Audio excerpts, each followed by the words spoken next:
दुनिया भर से लाखों देखने और सुनने वालों को शहीद अरशद शरीफ का सलाम।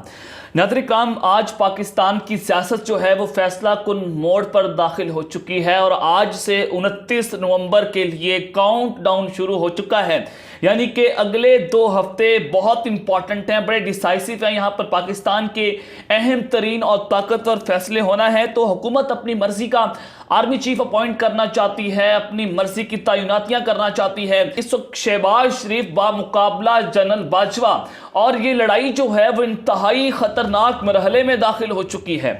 आज की टॉप स्टोरी और बहुत बड़ी ब्रेकिंग न्यूज़ लेकर आपकी खिदमत में हाजिर हुआ हूं कि शहबाज शरीफ ने एक बहुत अहम तरीन समरी जो है उसको मुस्तरद कर दिया है।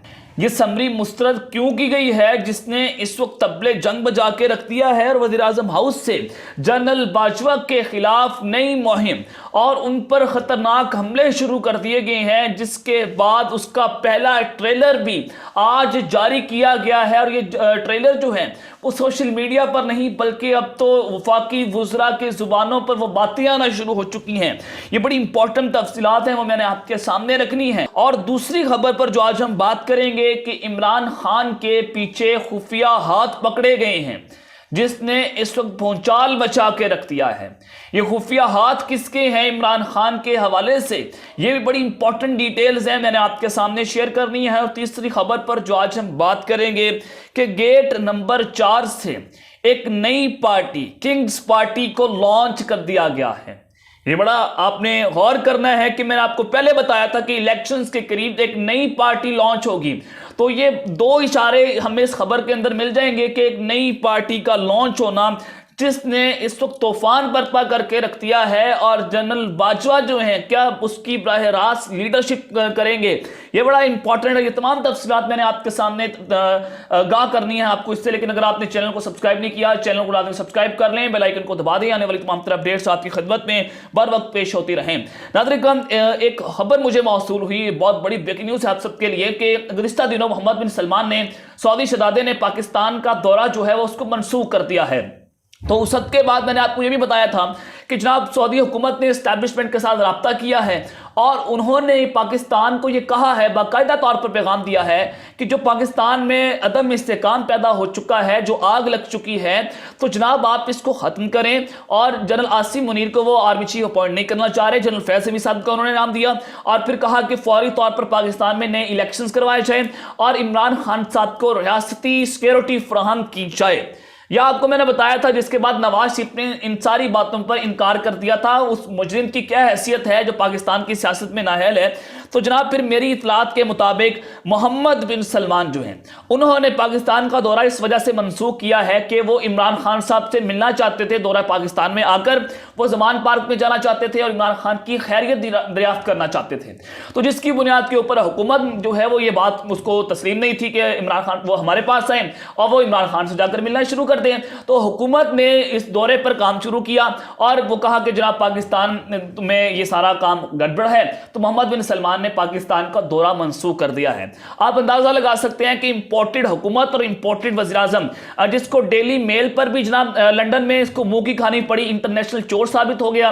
और फिर ये चाइना ने इसको मुंह नहीं लगाया, तुर्की इसको मुंह नहीं लगा रहा, मिस्र के दौरे पर गया, खुड्डे लैन लगकर मोबाइल चलाता रहा और पूरी दूसरे लीडर्स जो हैं वो जनाब आपस में गपशप कर रहे थे। हमारा इंपोर्टेड वज़ीर आज़म खुड्डे लैन लगा हुआ था। ये पाकिस्तान की एक बनी बनाई इमेज जो इमरान खान साहब ने पूरी दुनिया के अंदर बिल्ड कर दिया था, उसको तबाह बर्बाद करके रख दिया है।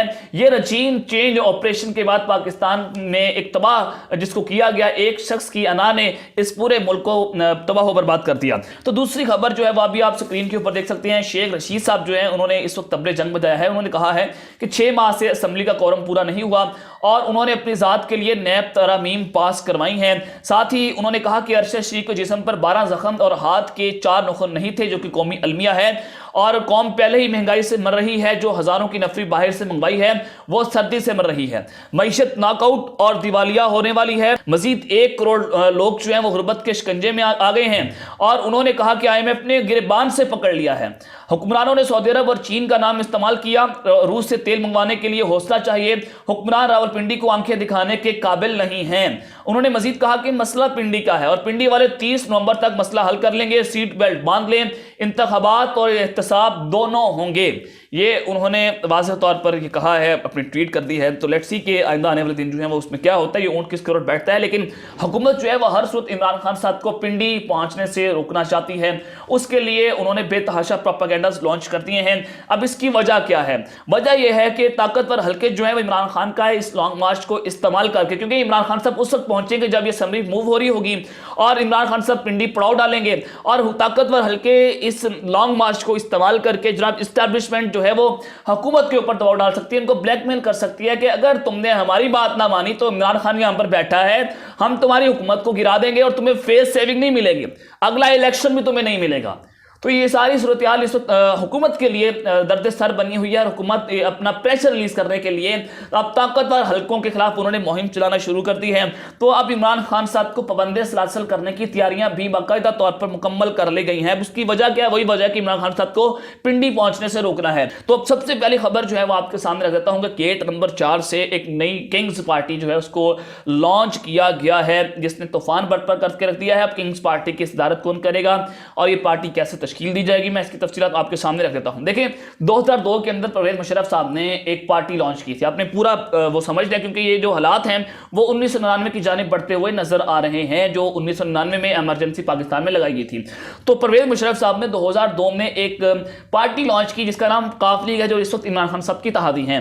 तो काफ लीग को लॉन्च किया और लॉन्च करके अपने मार्शल या अपने फौज को पीछे रख के एक फेस आगे डेमोक्रेटिक फेस दिया कि हुकूमत जो है वो तो जमहूरी है, हम जनाब पीछे बैठे हुए हैं। लेकिन ऐसा मामला नहीं था। पाकिस्तान में काफ लीग को फिर वहां पर इस्तेमाल किया गया, उनकी हुकूमत बनाई गई, लेकिन परवेज मुशर्रफ साहब जो हैं वो पाकिस्तान पर काबिज थे।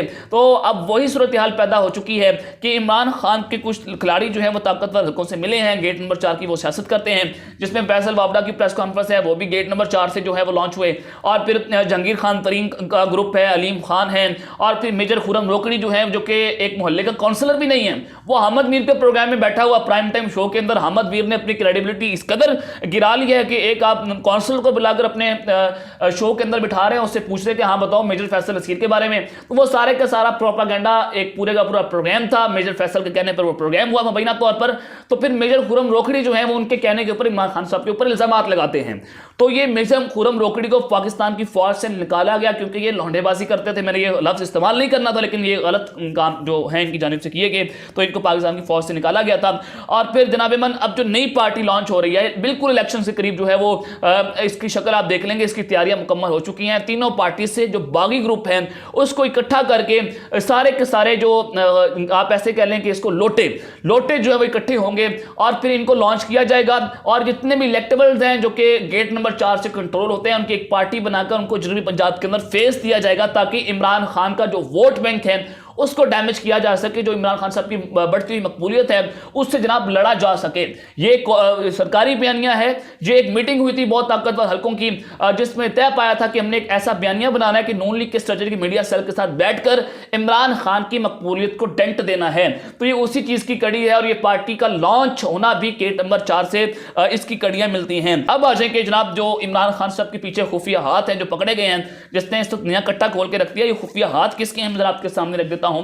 मेजर आदिल राजा साहब, इन्होंने कल जो तूफान बर्पा करके रख दिया, बड़ी इंपॉर्टेंट और बड़ी इन्होंने दिल दिला देने वाली कहानी जो बयान की कि इनके बहुत अच्छे दोस्त हैं तुर्की में, जो कि बहुत अहम ओहदों पर फाइज हैं, वहाँ पर हुकूमत के साथ उनके ताल्लुकात हैं। तो पाकिस्तान में थे बेसिकली, लेकिन अब वो तुर्की में चले गए हैं। तो वहाँ के बहुत सरकारी ओहदों के ऊपर उनका मोतबर वो लोग हैं।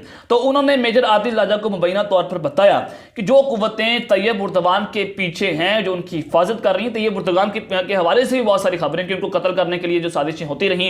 और फिर कल भी इस्तांबुल के अंदर जो हमला हुआ और वो बहुत खतरनाक हमला था, अल्लाह ताला तुर्की की भी हिफाजत करे। तो जिस तरह से तैयब उर्दवान को रास्ते से हटाने की कोशिशें हो रही हैं, क्योंकि 2023 करीब है, मुआहदा लौज़ान खत्म होने वाला है, तो वही कुव्वतें जो हैं वो इमरान खान साहब की हिफाजत कर रही हैं, जो कुव्वतें तैयब उर्दवान की हिफाजत कर रही हैं। ये बड़ा इंपॉर्टेंट है जो मेजर आदिल राजा साहब ने कहा कि इमरान खान साहब जो हैं वो मौत से बड़ा करीब, उन्होंने मौत को देखा, उनके ऊपर डायरेक्ट गोलियां चलाई गई, लेकिन उनको कुछ नहीं हुआ, अल्लाह ताला ने उनकी हिफाजत की।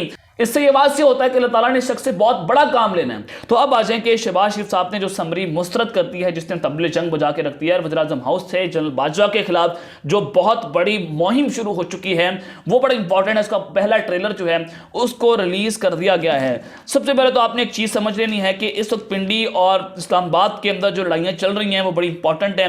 कि जो लड़ाई बेसिकली चल रही है कि जो नवाज शरीफ साहब हैं वो जनरल आसिम मुनीर को सीनियर तरीन जर्नैल हैं, उनकी जो सीनियरिटी लिस्ट है वो उसको देख रहे हैं कि जनरल आसिम मुनीर को जो पहले नंबर पर है उनको नया आर्मी चीफ अपॉइंट कर दिया जाए, लेकिन उनकी जो रिटायरमेंट है वो 27 नवंबर को होना है।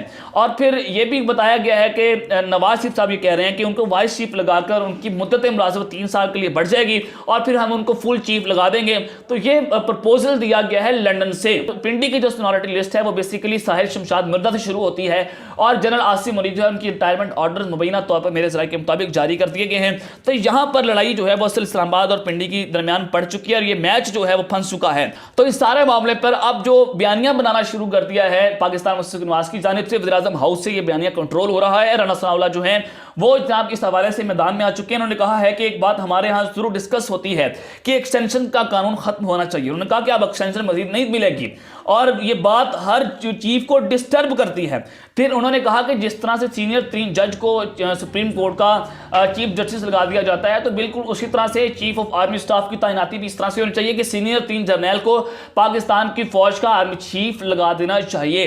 तो ये राना सनाउल्लाह ने वाज़ेह तौर पर इशारा दिया कि हम जनरल आसिम मुनीर को जो है वो चीफ लगाना चाहते हैं, लेकिन जो वज़ीर दिफा है ख्वाजा आसिफ साहब ने कहा है कि जनाब अभी तक तो इसका फैसला नहीं हुआ कि आर्मी चीफ किसको लगाना है। तो इसका वाज़ेह तौर पर मतलब है कि हुकूमत और एस्टैब्लिशमेंट के दरमियान इत्तेफाक नहीं है। हुकूमत और एस्टैब्लिशमेंट के दरमियान नए आर्मी चीफ की तैनाती पर इस वक्त तबले जंग बजा हुआ है और ये लड़ाइयां जो हैं वो चल रही हैं। तो ये बयानिया जो है वो बनाना शुरू कर दिया कि हम आपको एक्सटेंशन नहीं देंगे और हम आपकी मर्जी का भी चीफ नहीं लगाएंगे। लेकिन नाज़रीन किराम, जनरल बाजवा साहब की भी गेम ऑन है, इस वक्त उनकी गेम ऑफ नहीं हुई। आपने गौर करना है इसके ऊपर। और जनरल आसिम मुनीर का नाम हतमी नहीं है और general Sahir Shamshad Mirza most favourite हैं कि उनको आर्मी चीफ लगा दिया जाए। जनरल ओमान का नाम भी सामने आ रहा है। यह तो शहबाज हुकूमत ने इस हवाले से बहुत अहम समरी जो है उसको मुस्तरद कर दिया है, क्योंकि इलेक्शन कमीशन ऑफ पाकिस्तान ने जो समरी भेजी थी हुकूमत पाकिस्तान को कि हमें 47 अरब के फंड्स जारी किए जाएं आइंदा इलेक्शन के लिए, हमें बजट जो है उसको रिलीज किया जाए। यानी कि इलेक्शंस की बातें हो रही हैं। इलेक्शन कमीशन ऑफ पाकिस्तान को पैगाम पहुंचा दिए गए हैं कि इमरान खान साहब जो है उनको इलेक्शन की तारीख मिली है, तो इसी वजह से वो बैकफुट पर आए हैं। पिछले 3 दिनों से ना उन्होंने एस्टैब्लिशमेंट की बात की है, ना उन्होंने जनरल आसिम मुनीर की बात की, किसी की भी बात नहीं की, ना उन्होंने जनरल फैसल नसीर साहब की बात की है। तो वह सिर्फ हुकूमत के ऊपर टारगेट कर रहे हैं, जिससे ये वाज़ेह होता है कि बर्फ पिघल चुकी है, मामला तय हो रहे हैं। इमरान खान साहब को इलेक्शन की तारीख मिल चुकी है। तो अब हुकूमत ने यह समरी मुस्तरद कर दिया है। हुकूमत ये बजट रिलीज करने के लिए तैयार नहीं है और यहां तक कि जो मर्दमशुमारी होनी है, जो हल्का बंदियां होनी है, उसको भी रोक लिया गया है। ये तफसीलात जो मैंने आपके सामने रखती हैं। अब तक के लिए अपना ख्याल रखिएगा। इस चैनल का अपने लाजमी ख्याल रखना है। अल्लाह निगहबान। पाकिस्तान जिंदाबाद।